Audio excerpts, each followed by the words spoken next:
That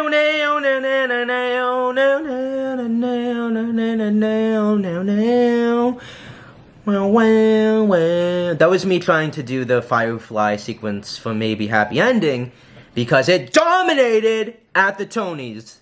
My goodness. My prediction video was pretty accurate. I don't exactly remember everything that I predicted, but for Best Musical, Maybe Happy Ending won. It was the predicted winner.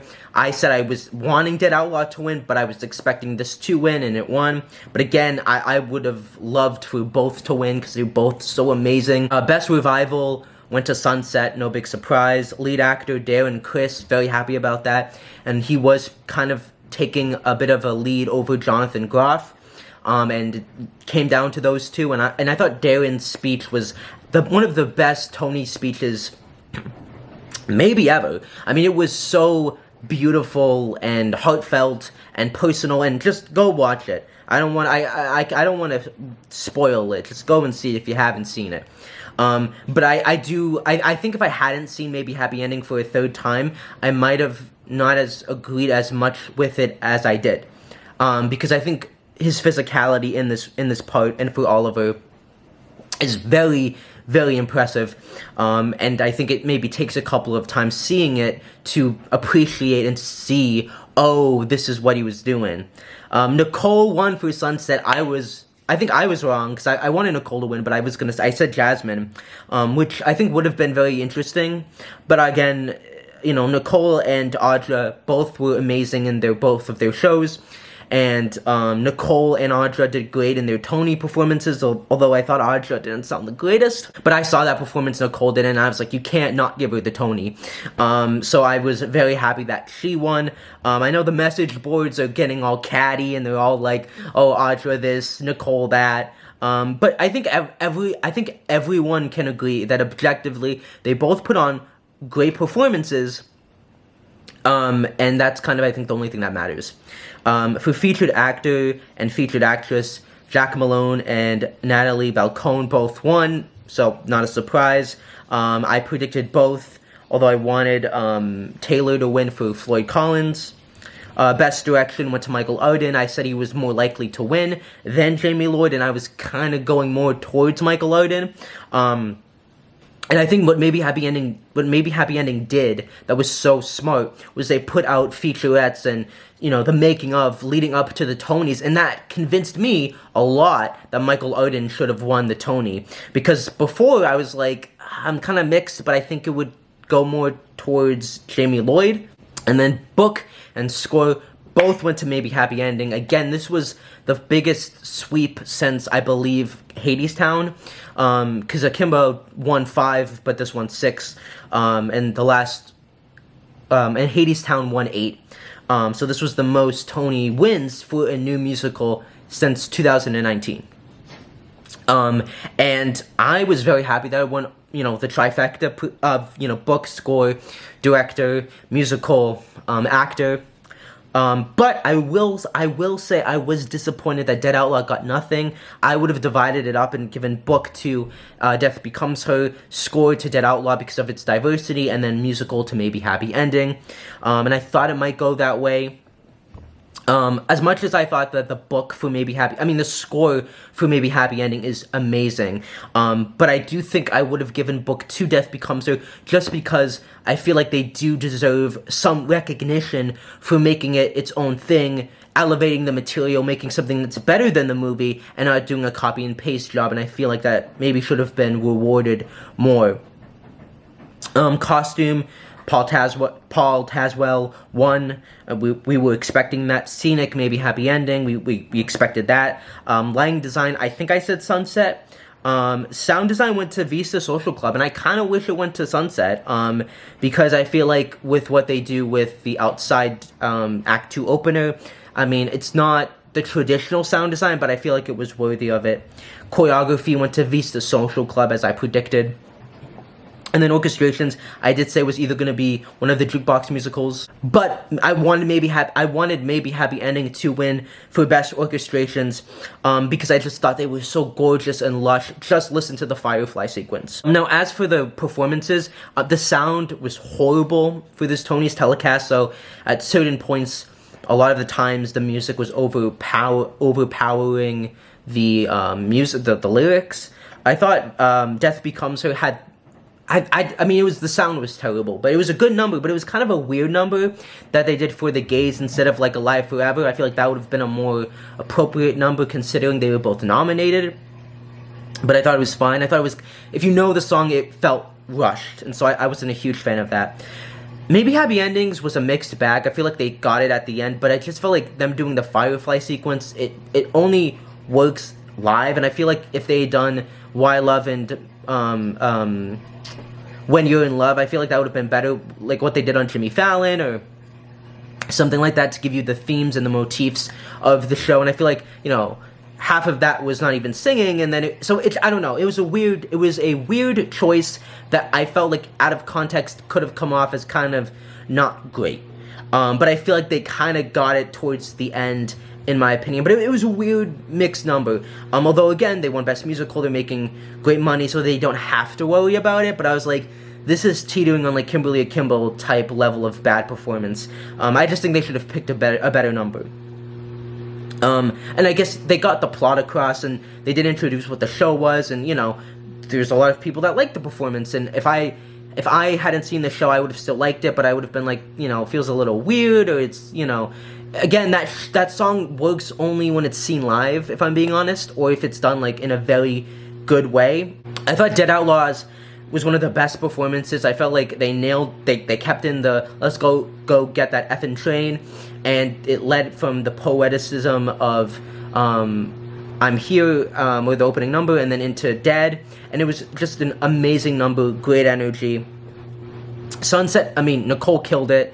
I don't think I need to say any more. Floyd Collins was weird because I loved the number that they did, and Jeremy sounded amazing, but they kind of had him, like, crawling on the ground, and it's a limited engagement, so it doesn't matter.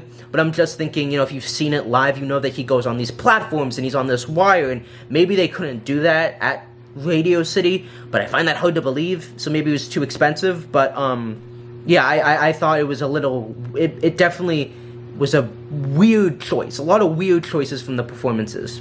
Gypsy, again, I thought Audra was good, but she, again, I think that, you know, the sound of the score is not a great sound on her. Mincemeat, again, I haven't been super into seeing that because I listened to the album and I wasn't, you know, into it, but the number maybe convinced me to go and see it. So Curves felt like a In the Heights ripoff, I'll just be honest. And then Boop did not perform. So now I'm going to do what is the box office of these next musicals, of, you know, what's the future, because I think I have a good hold on what's gonna happen. Visa Social Club, it won 4 Tonys. It's has been doing amazing before the Tonys, and it's gonna be here for, I believe, 3-4 years. I mean, jukebox musicals from MJ to Moulin Rouge, they tend to do very well. Death Becomes Her, it made millions before nominations, during nominations, and I think it will have a amazing summer, and it's gonna be here for many more years to come. Maybe Happy Ending is saving the Best Musical brand, because Akimbo and Strange Loop were very financially underperformed compared to Hadestown, Band's Visit, Dear Evan Hansen, and Hamilton. And I feel like people these days are very hesitant to see new things and to try out things, and I think that's because the last 2 Best Musical winners were so out there concepts, as you know, even though they shouldn't be. Again, they're not conventional stories that are told a lot, and they're not for everybody in the sense that it doesn't appeal to as many people. It's more niche, you know. Strange Loop, Kimberly Akimbo, you guys know, you know what I'm talking about. And if you don't, just look up the plots for both of the shows, and then you're like, oh, I can see why, you know, commercially these shows were never gonna really work. I mean, they did work, but, like, you know, I think, you know, maybe Happy Ending is like a show that takes what is a very conventional plot about 2 people that fall in love. They, you know, there's the, you know, banter, and then the guy's in love with the girl, or he's kind of wide-eyed and optimistic, and she's more pessimistic, and then they fall in love, and then they break up, and then it ends on a high note. And that's kind of like, you could say, if you explain the plot in that way to somebody, they would say, oh, that sounds derivative, that sounds like this movie and this movie, and to a certain extent it does, but Maybe Happy Ending has the perfect formula of a very simplistic concept, but that the music, the content of it is so mainstream that grandma, grandpa, Timmy in 5th grade, me in my 20s, the conservatives, the Democrats, everybody can see this show and no one will not like it, It's not a controversial piece. It doesn't necessarily play with, it doesn't, it's not this radical, revolutionary show. I think it is in more subtle ways in how it tackles love and all of that stuff, and I think in that sense it's truly it's radical in that sense, but not in the radical sense that it would turn people off from it. Why did Hadestown, Hamilton, Dear Evan Hansen, and Band's Visit succeed? And I think that's because everyone wanted to know, oh, are we going to see the next big thing, the next Hamilton? And people had faith and trust and were taking chances on new musicals. And Band's Visit, Hadestown, Dear Evan Hansen, and Hamilton are very unconventional shows, but they have very conventional ways of... Their plots are very... Well, Dear Evan Hansen is pretty unconventional and controversial, but they tell stories that people can get behind and that can understand, but they do it in untraditional ways, or in ways that are not like what you would think a musical would sound like, and that is what interests audiences. That's why Beetlejuice worked and Tootsie didn't. It's because Beetlejuice was, modern, and its content was used in a way that had a modern sound, a modern tone, a modern humor, and I feel like that's what's working, especially for musical comedies.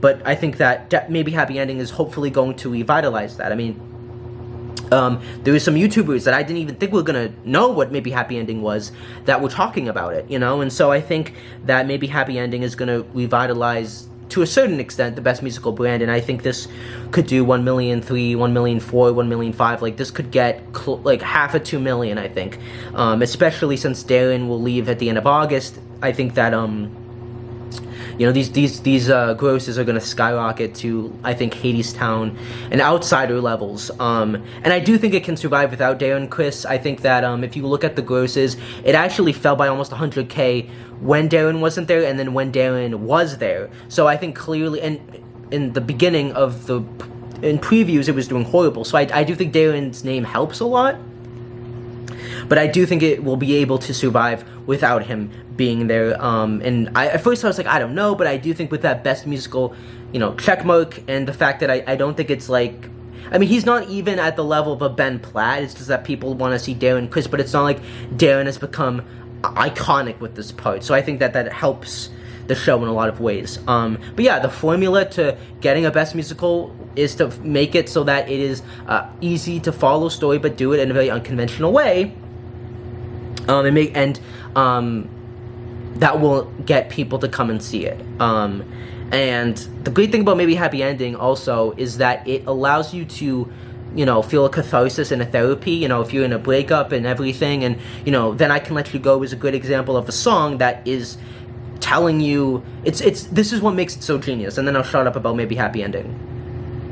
In Then I Can Let You Go, you have two ideas opposing each other. It's, we're in love, we're spending time together, and then it's this, that overhanging, reality that you guys have a limited time because you're both gonna die soon, spoilers, and but that's so true of actual relationships, and some relationships not lasting super long, or finding people at the end of your college experience or high school experience and having only a few months with them, and the joy and beauty of that, but then the melancholy and reality of that. And for a show to be able to make you, I mean, truly, it's saying something so... If you actually think about Then I Can Let You Go, it's a very sad song, but it's also so hopeful in its melody and in its lyrics, and giving you both, that's able to, like, it's... I don't know any other piece of media that allows you to see the hard, sad reality of life, but then also feel happy about that, and for it to come together. And I think that's the true success of Maybe Happy Ending. And also, they changed marketing campaigns, which